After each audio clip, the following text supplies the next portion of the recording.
Hello everyone, this is Brian Edwards with CAD Services, and if you have not heard, NCDOT has implemented a new learning management system, otherwise known as the LMS. And as with any new system, there are some important points that you need to be aware of, especially regarding CAD training. The first thing is that all training will now be requested, managed, and tracked by the LMS. So of course all CAD training, again, will be requested and managed through the LMS. So this also means that there will be no more training request forms for CAD training. Users will now be able to request the CAD training themselves, and I'll show you how to do that in just a minute. Finally, if you've already signed up for CAD training but have not received it, you will need to re-request the training through the LMS. This is an inconvenience, we know, but the LMS is just a different system, and our current CAD training database cannot migrate over. So let's take a look at how to access the new LMS, and then we'll look at how to sign up for CAD training. So access is provided through Beacon, where you will now find a new tab titled Learning. Click on the Learning tab and you'll be directed to a new web portal called the NC Learning Center. Okay, so access is pretty easy. Now let's take a look at how to sign up for CAD training. Here we are at the home page of the NC Learning Center. You can see that there are several buttons here, but we're really not going to look at any of them because the absolute quickest and easiest way to search for a CAD training event is to go to the search field in the upper right corner. Simply type in CAD, and that should filter your search on all active CAD training events. In this case, the system found 3 CAD events. So let's just say I'm interested in this MicroStation Basics event. I click on it and I can find out more information about the event. There's a brief description at the top, but really I want to draw your attention to the red text here, and these are the prerequisites. In this case it's computer skills, but it may be a previous CAD training event, so make sure you meet the prerequisites. This next note tells you what you need to do. If you can't find a session that you can attend, or if there are no sessions at all, you're going to just click on a notify link, and I'm going to show you how to do that in just a minute. Further down here in the details, there is a contact for the class if you need more information.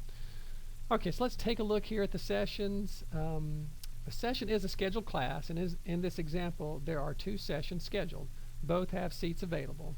So let's say I determine that the September 2nd and 3rd session is the one I want to request. I can click on the request button out to the right, and this is going to take me to another page where I can see a little more detailed information.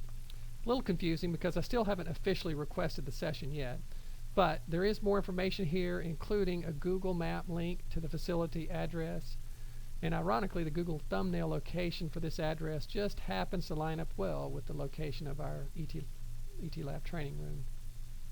Okay, so finally I'm ready to request this session. I can click on the request button here. Now it's important to realize that this is just one step in the process. The request must be approved by both your manager and training coordinator.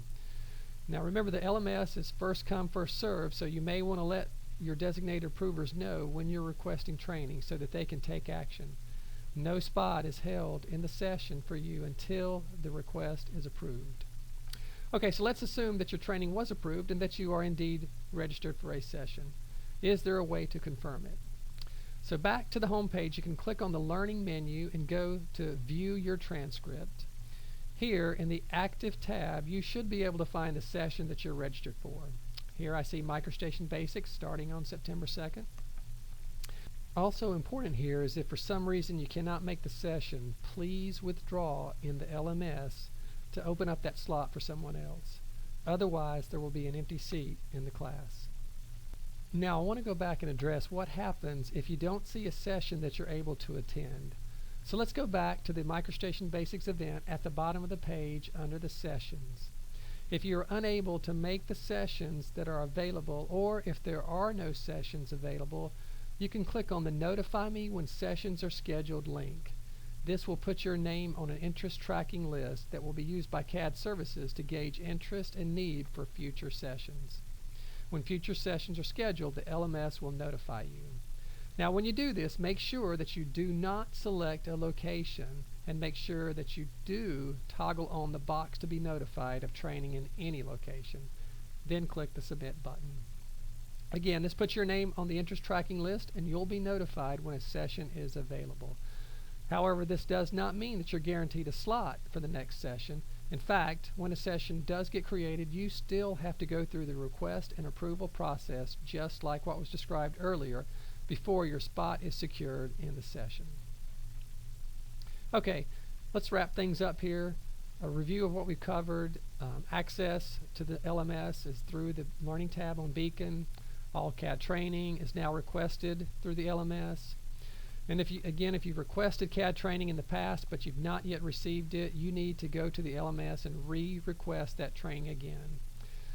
I hope this video helps you get more comfortable with the new LMS, and if you have any questions about CAD training, you can contact me at the number there. Thanks, and have a great day.